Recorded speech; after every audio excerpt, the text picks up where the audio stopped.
5ই August ছাত্র জনতার অভ্যুত্থানে ক্ষমতাচ্যুত হয় আওয়ামী লীগ সরকার, দেশ ছাড়েন সাবেক প্রধানমন্ত্রী শেখ হাসিনা।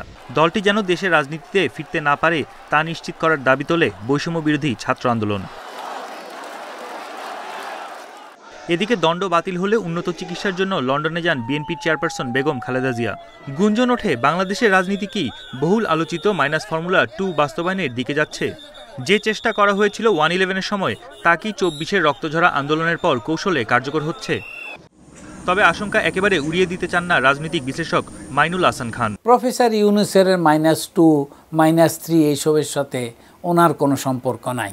কিছুটা আমেরিকার সম্পর্ক আছে, কিছুটা চাইনিজ সম্পর্ক আছে, আর ভারতীয় সম্পর্কটা তো ভিতর থেকে সাংঘাতিক। এদিকে অন্তর্বর্তী সরকারের প্রধান উপদেষ্টার প্রেস সচিবের বক্তব্য স্পষ্ট, রাজনীতিতে কোনো -2 ফর্মুলা বাস্তবায়নের পরিকল্পনা এই সরকারের নেই বলেই জানিয়েছেন তিনি। বেশি রিফর্ম চাচ্ছি না,